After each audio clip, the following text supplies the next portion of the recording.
So have you seen the image of Michael Jackson's corpse yet? If you haven't, then there's a link in the info box below. Though of course when you click in the link, you might like to ask yourself why you're interested in seeing that image and why that image has been reproduced in several British newspapers today, including on the front page of that finest of periodicals, The Sun.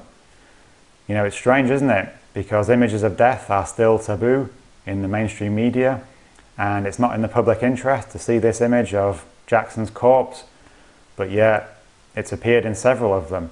Well, of course, the newspapers know that people are morbid, people are fascinated by celebrity, so you get a story that combines both of those things, and it's going to sell loads more newspapers.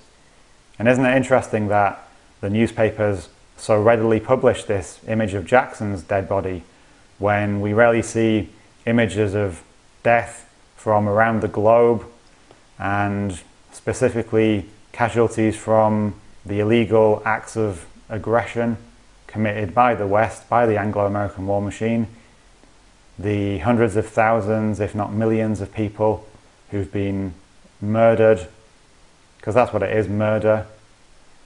Any death in war of an innocent person is murder, in my opinion.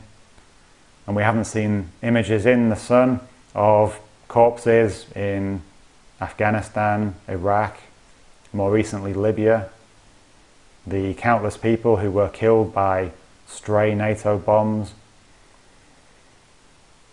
As Stalin said, the death of one is a tragedy, the death of millions is just a statistic, and that's reflected so clearly in the British media.